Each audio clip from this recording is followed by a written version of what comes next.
आप सबों को मेरा प्रणाम। Good morning to all. हम लोग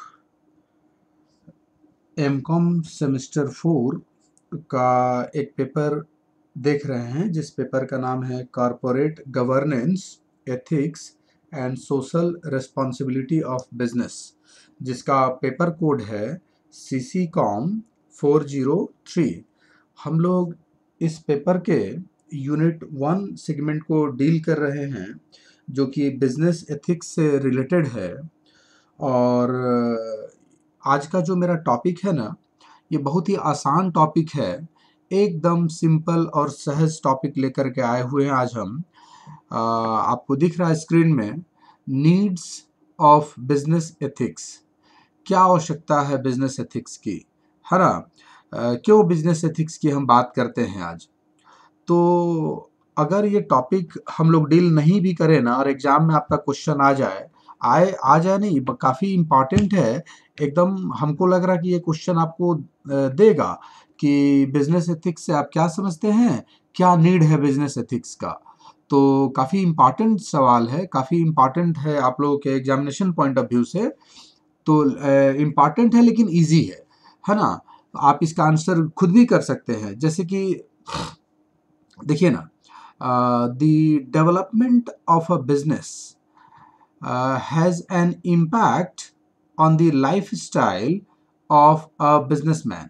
कहता है कि जो बिजनेस का जो विकास हुआ है, डेवलपमेंट हुआ है, ये ना एक इम्पैक्ट छोड़ा है किसके ऊपर। तो बिजनेसमैन के लाइफ स्टाइल के ऊपर।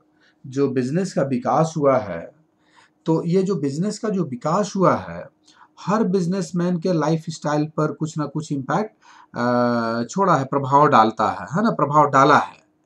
बिजनेस का जो विकास हुआ वो बिजनेसमैन के लाइफ स्टाइल को प्रभावित किया है।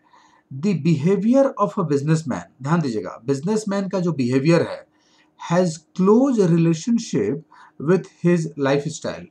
आप सोच के देखिए ना, जो बिजनेसमैन है उसका जो बिहेवियर है, मान लीजिए कि ईमानदार आदमी है तो उसका लाइफ स्टाइल बढ़िया होगा। मान लीजिए ईमानदार नहीं है तो लाइफ स्टाइल कैसा होगा, आप सोच लीजिए। तो बिजनेसमैन का जो बिहेवियर है उसके लाइफ स्टाइल से उसका क्या है, क्लोज रिलेशन होता है ना। अगर ऑनेस्टली काम करता है, शांत है, तो लाइफ स्टाइल भी उसका उसी तरह से होगा, है ना। अगर बिजनेस में गड़बड़ करेगा तो लाइफ स्टाइल, उसका जीवन भी उसी तरह का होगा, डरा हुआ रहेगा। Hence, it is necessary to observe business ethics for the following reasons. इसलिए निम्नलिखित कारणों से जो व्यवसायिक नैतिकता की हम बात कर रहे हैं ना, का पालन करना आवश्यक हो जाता है ना। कुछ कारण दे रहे हैं, किन किन कारणों से बिजनेस एथिक्स का पालन करना जरूरी हो जाता है, क्या नीड है मतलब, है ना। अभी हम कुछ पॉइंट्स देखेंगे हम लोग। आपको उस पॉइंट को देख करके लगेगा कि हाँ, बिजनेस एथिक्स की काफ़ी अधिक आवश्यकता है ना। मतलब इसके बिना काम नहीं चल सकता है, बिजनेस का गुजारा संभव नहीं है, पॉसिबल नहीं है। तो देखिए ना, जैसे पहला पॉइंट ही है survival of the business unit. इस पे तो बिना बोले ही जान रहे हैं। अगर एथिकली बिजनेस काम नहीं करेगा तो क्या उसका सर्वाइवल पॉसिबल है, इम्पॉसिबल है ना। कुछ दिन शॉर्ट रन में काम कर लीजिएगा, लॉन्ग रन में आगे चल करके आप नहीं टिक पाइएगा, है ना। सर्वाइवल ही पॉसिबल नहीं है अगर आप बिजनेस एथिक्स को फॉलो नहीं करते हैं, एथिकली काम नहीं करते हैं। देखिए ना, businessman should consider the interest of the business unit. कहता है कि बिजनेसमैन को जो जो व्यवसाय है ना, जो बिजनेस यूनिट है कि उसका जो इंटरेस्ट है, उसके हित पर विचार करना चाहिए, है ना। बिजनेसमैन को बिजनेस यूनिट के इंटरेस्ट पर क्या करना चाहिए, विचार करना चाहिए, कैसे उसका सर्वाइवल होगा। Unethical practices of businessman will lead to the closure of business unit। आप सोचिए ना, अनएथिकल प्रैक्टिस में शामिल है बिजनेसमैन, है ना, गलत काम कर रहा है। तो क्या गलत काम करके कोई बिजनेस चलेगा नहीं। तो वो पक्का ना क्लोजर की ओर ले आएगा बिजनेस यूनिट को, है ना, वो बंदी में चला जाएगा अगर अनएथिकल काम करेगा तो। The closure of a business unit does not only create problems to business, ये सिर्फ बिजनेस को प्रॉब्लम क्रिएट नहीं करता है, बिजनेस बंद हुआ तो बिजनेस तो बंद हो ही गया, but also to employees, employees को भी तो प्रॉब्लम में डाला है ना, जो एम्प्लॉयज थे वो भी तो बेरोजगार हो गए, and the society in general, और साथ साथ समाज को भी नुकसान होता है ना। मतलब एक बिजनेस यूनिट जब बंद हो जाता है तो सोचिए ना, जो जो एम्प्लॉय थे क्या उनको नुकसान नहीं हुआ, हुआ, क्या समाज को नुकसान नहीं होगा, होगा। बिजनेस यूनिट जब बंद हो जाएगा तो एम्प्लॉय, बिजनेस यूनिट का तो जो नुकसान होना तो हो ही गया, साथ साथ जो उस उनसे रिलेटेड, उस यूनिट से रिलेटेड जो बिजनेस था, उससे उससे रिलेटेड जो एम्प्लॉयज थे जो वहाँ काम कर रहे थे, उनका उनका जॉब गया, अनएम्प्लॉयमेंट बढ़ेगा, और साथ साथ समाज को भी क्या होगा, परेशानी बढ़ेगी। Normally good behaviour is rewarded, ये तो सबको जानते हैं, अगर अच्छा बिहेवियर रहेगा, जो नॉर्मल बिहेवियर को, गुड बिहेवियर को रिवार्ड किया जाता है, and bad behaviour is punished, ये सबको जानता है। Businessmen are expected to protect their units in all respects. ये जो बिजनेस है ना, ये जो बिजनेसमैन हैं, इनसे इनसे हम उम्मीद करते हैं, एक्सपेक्टेशन रखते हैं कि वे अपने जो बिजनेस यूनिट है ना का हर तरह से क्या करें, हर तरह से उनको प्रोटेक्ट करें, है ना। बिजनेसमैन से यह एक्सपेक्टेशन रहता है कि वे बिजनेस यूनिट को हर तरह से क्या करें, प्रोटेक्ट करें, ठीक ना। तो पहला हम लोग पॉइंट दिए सर्वाइवल, है ना, क्यों एथिक्स, बिजनेस एथिक्स की बात कर रहे हैं, तो सर्वाइवल के लिए, बिजनेस यूनिट का सर्वाइवल पहला पॉइंट है ना। दूसरा देखिए, ग्रोथ ऑफ बिजनेस यूनिट, सोच के देखिए, इफ बिजनेस, अगर बिजनेसमैन एथिकली काम करता है, बिजनेस में एथिक्स, सारे एथिक्स को फॉलो करता है, जो भी रूल्स एंड रेगुलेशंस हैं, जो नॉर्म्स हैं, जो कस्टम्स हैं, जो ट्रेडिशंस हैं, जो जो वैल्यूज हैं, उनको फॉलो करता है, तो क्या ग्रोथ नहीं होगा बिजनेस यूनिट का, होगा। उल्टा बात कीजिए, अगर एथिकली काम नहीं कर रहा था, ग्रोथ कहां से होगा। तो ग्रोथ को इंश्योर करने के लिए, है ना, बिजनेस के ग्रोथ को इंश्योर करने के लिए बिजनेस एथिक्स जरूरी है। देखिए ना, the next reason for observing business ethics is that it ensures the growth of the business, मतलब बिजनेस के ग्रोथ को इंश्योर करता है बिजनेस एथिक्स। तो भाई एक दूसरा रीजन हो गया, है ना। मतलब बिजनेस, जो बिजनेस एथिक्स की बात करते हैं, क्यों पालन करना चाहिए, क्यों जरूरी है, तो सब सेकंड पॉइंट क्या बोले, growth of the business, growth के लिए। Whenever a businessman observes ethics is strictly, मान लीजिए जो बिजनेसमैन है वो एथिक्स को एकदम स्ट्रिक्टली फॉलो करता है, जो रूल्स है उसको फॉलो करता है, कोई भी गलत प्रैक्टिस, रॉन्ग डूइंग में इन्वॉल्व नहीं है, definitely the particular business unit will get develop, स्वाभाविक है कि उसका विकास होगा, डेवलपमेंट होगा बिजनेस यूनिट का। A business could not be run in such a manner as is harmful to the interest of society or business itself। एक चीज बताइए कि क्या कोई भी बिजनेस यूनिट, कोई भी बिजनेस क्या रन कर सकता है, चल सकता है, जो जो स्वयं समाज या व्यवसाय के हित के लिए हानिकारक हो, तो नहीं चल सकता है ना। कोई भी बिजनेस यूनिट को हम इस तरह से नहीं चला सकते हैं जो खुद बिजनेस के लिए और समाज के लिए क्या हो, हार्मफुल हो, है ना। तो कहता है कि so it is argued that there should be some business ethics, इसलिए कहा जाता है, तर्क दिया जाता है कि कुछ बिजनेस एथिक्स हो for the growth of a business, business के विकास के लिए, डेवलपमेंट के लिए, ग्रोथ के लिए, है ना। तो ग्रोथ इंश्योर करेगा कौन, बिजनेस एथिक्स। बिजनेस एथिक्स अगर रहेगा, अगर एथिकली काम करेंगे तो ग्रोथ होगा, अदरवाइज फिर ग्रोथ के बारे में सोचना भूल जाइए, ग्रोथ तो छोड़िए, आपका सर्वाइवल ही मुश्किल हो जाएगा, है ना। नेक्स्ट कहता है, थर्ड वन इज, क्यों बिजनेस एथिक्स जरूरी है, तो कहता है कि भाई ये आपका इसके लिए, अर्निंग गुडविल, सोच के देखिए, अगर आप एथिकली काम करते हैं, सारे रूल्स एंड रेगुलेशंस को फॉलो करते हैं, कोई भी गलत काम नहीं करते हैं, बिजनेस ईमानदारी से करते हैं, तो क्या आपका गुडविल नहीं बढ़ेगा, बढ़ेगा। देखिए, the prime objective of any business is to earn profit. चलिए, प्रॉफिट तो अर्न करना है। एट द सेम टाइम, साथ साथ, no business is allowed to earn profit without following business ethics. और सोच के देखिए, अगर आप एथिक्स फॉलो नहीं करते हैं, नॉर्म्स को फॉलो नहीं करते हैं, रूल्स एंड रेगुलेशंस को फॉलो नहीं करते हैं, मतलब सीधे सीधे कस्टमर्स के साथ धोखा कर देते हैं, तो क्या आप प्रॉफिट कमा सकते हैं? नहीं कमा सकते हैं।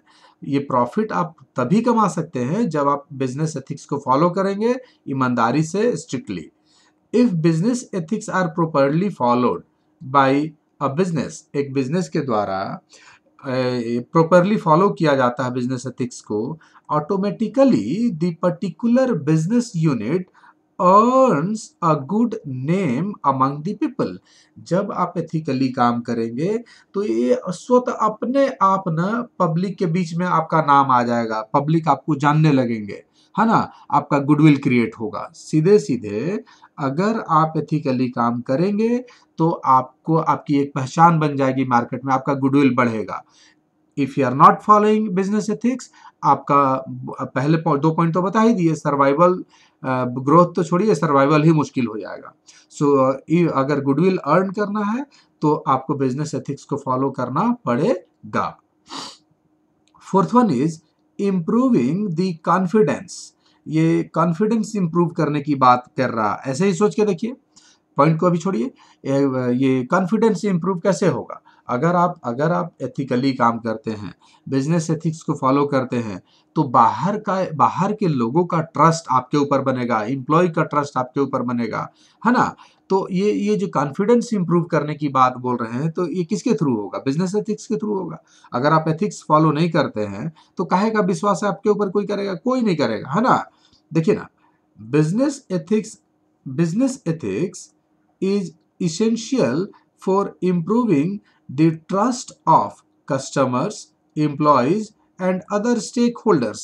मतलब कस्टमर है, एम्प्लॉय है और जो दूसरे स्टेक होल्डर्स हैं, अगर अगर आप ट्रस्ट, विश्वास जीतना चाहते, विश्वास को बढ़ाना चाहते हैं, तो ये जरूरी है कि भाई आप एथिक्स को फॉलो करें, है ना।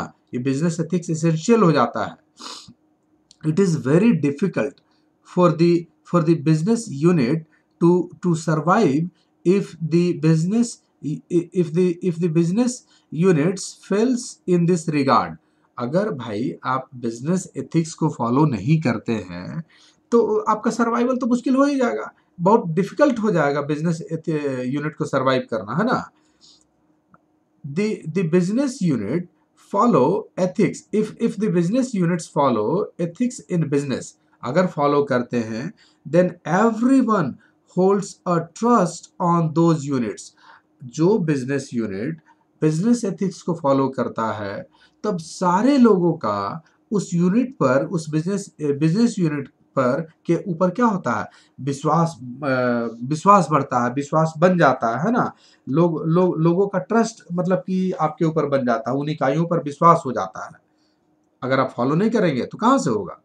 तो अगर भाई आप कॉन्फिडेंस इंप्रूव करना चाहते हैं, बिजनेस, अपने बिजनेस यूनिट का, मतलब जो बिजनेसमैन है वो चाहता है कि लोगों का विश्वास बना रहे उसके ऊपर, और साथ साथ उसके उसके ऊपर, मतलब उसके बिजनेस के ऊपर, तो क्या करना पड़ेगा? एथिक्स को फॉलो करना पड़ेगा, इसेंशियल हो जाएगा business ethics. Without business ethics आपका विश्वास नहीं आपके ऊपर बनेगा लोगों का, है ना। आप विश्वास नहीं जीत पाएंगे, है ना, सर्वाइवल मुश्किल हो जाएगा, है ना। सो अगर दूसरों का ट्रस्ट जीतना चाहते हैं, बिजनेस यूनिट के ऊपर अगर ट्रस्ट क्रिएट कराना चाहते हैं, तो आपको बिजनेस एथिक्स को फॉलो करना पड़ेगा। तो ये फोर्थ पॉइंट है कि क्यों आवश्यक है। नेक्स्ट, फिफ्थ कहता है कि मेंटेनिंग इंटर रिलेशनशिप। ये देखिए, ये जो आपका बिजनेस यूनिट होता है ना, क्या आप अकेले एक बिजनेस यूनिट को रन करा सकते हैं? तो नहीं। आपका जो बिजनेस यूनिट है ना, वो दूसरों बिजनेस यूनिट से क्या संबंध रखता है? सोच के देखिए ना, आप मान लीजिए कुछ सामान मैन्युफैक्चरर ही, चलिए बड़ा यूनिट है आप, तो मैन्युफैक्चरिंग के लिए रॉ मटेरियल चाहिए ना, किसी से परचेज कीजिएगा ना। छोटा दुकान है मान लीजिए, तो खरीद बिक्री कहीं से खरीद के लाइएगा ना। तो हर बिजनेस यूनिट का दूसरे बिजनेस यूनिट से क्या होता है? एक रिलेशन होता है। तो अगर आप इंटर रिलेशनशिप मेंटेन करना चाहते हैं तो भाई आपको बिजनेस एथिक्स को फॉलो करना पड़ेगा। अगर आप एथिकली काम नहीं करते हैं तो कौन आपके ऊपर विश्वास करेगा? कौन आपके साथ डील करेगा? कोई डील नहीं करेगा, जान जाए कि अरे धोखा दे देगा। सो अगर इंटर रिलेशनशिप मेंटेन करना चाहते हैं तो आपको बिजनेस एथिक्स को फॉलो करना पड़ेगा। आइए देखिए, no business functions no business function separately और इंडिपेंडेंटली। क्या आप सेपरेटली कोई भी बिजनेस यूनिट ना वो सेपरेटली फंक्शन नहीं कर सकता है या स्वतंत्र रूप से काम नहीं कर सकता है, क्योंकि सबका एक दूसरे से रिलेशन होता है। Each business has close relationship with other business. हाँ, even though the nature and size of the other business differs. देखिए, साइज मैटर नहीं करता है, नेचर मेंटेन नहीं करता है। साइज और नेचर भले ही अलग हो, लेकिन हर बिजनेस का किसी दूसरे बिजनेस से कुछ ना कुछ रिलेशन होता है।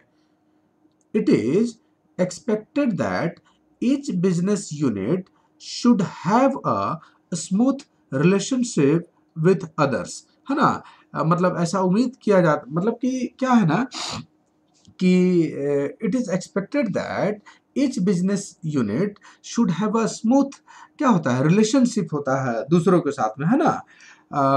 The inter relationship of business is maintained by adopting business ethics. आपको देखिए, बहुत सिंपल और सरल शब्दों में कह रहे हैं, अगर आप बिजनेस एथिक्स को अडॉप्ट नहीं किए हुए हैं, फॉलो नहीं करते हैं, मेंटेन नहीं करते हैं बिजनेस एथिक्स को, तो तो आपका मतलब ना दूसरा जो यूनिट है जो आपसे रिलेशन रखना चाहता है वो रिलेशन नहीं रखेगा। तो रिलेशन जब नहीं रखेगा तो अकेले आप काम कैसे करिएगा? पॉसिबल ही नहीं है। एक अकेला व्यक्ति, एक अकेला बिजनेस अपने आप में रन नहीं कर सकता। क्यों? क्योंकि उसका दूसरे बिजनेस का रिलेशन होता है। आप मान लीजिए एथिक्स को फॉलो नहीं करते हैं तो आपके ऊपर कौन ट्रस्ट करेगा? कौन आपको सामान देगा? नहीं देगा। तो जब आपको रॉ मटेरियल नहीं मिलेगा, इनपुट नहीं मिलेगा, तो आप कहाँ से आउटपुट या प्रोडक्शन कर पाइएगा? है ना? सो मुश्किल होगा। इंटर रिलेशनशिप मेंटेन करने के लिए भी बिजनेस एथिक्स की आवश्यकता पड़ती है ना? और नेक्स्ट पॉइंट जो है हमारा वो है सॉल्विंग सोशल प्रॉब्लम्स। ये जो सामाजिक समस्याएं हैं, इसके इसके प्रॉब्लम सॉल्यूशन में, मतलब सॉल्यूशन में भी बिजनेस एथिक्स मदद करता है। सोच के देखिए कैसे। देखिए ना, if a businessman observes ethics in his business, मतलब बिजनेसमैन नैतिकता का पालन करता है, the public has know difficult in having their wants fulfilled.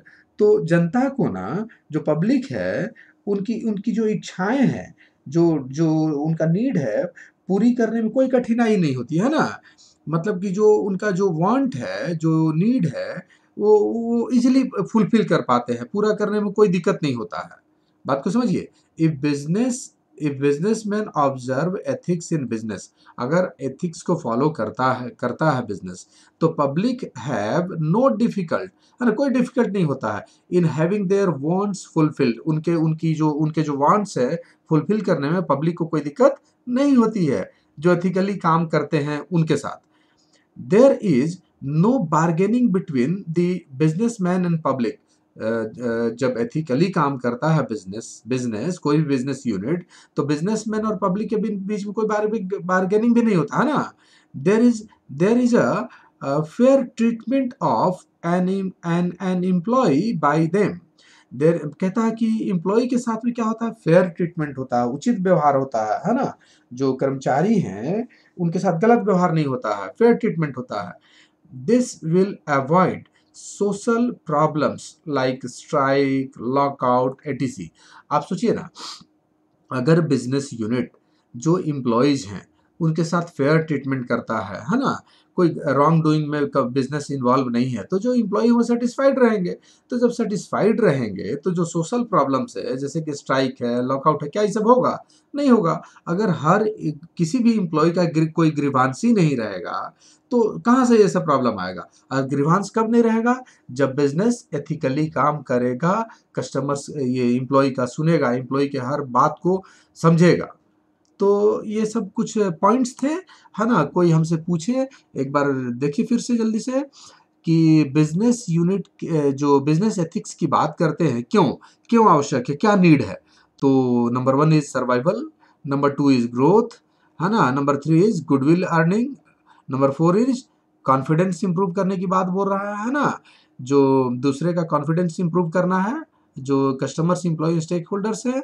और इंटर रिलेशनशिप की बात बोल रहे हैं कि कोई भी बिजनेस अकेला काम नहीं कर सकता है, हर बिजनेस यूनिट का किसी दूसरे यूनिट से कुछ ना कुछ रिलेशन होता है। तो इंटर रिलेशनशिप अगर आप मेंटेन करना चाहते हैं बढ़िया से, तो आपको एथिक्स को अडॉप्ट करना पड़ेगा।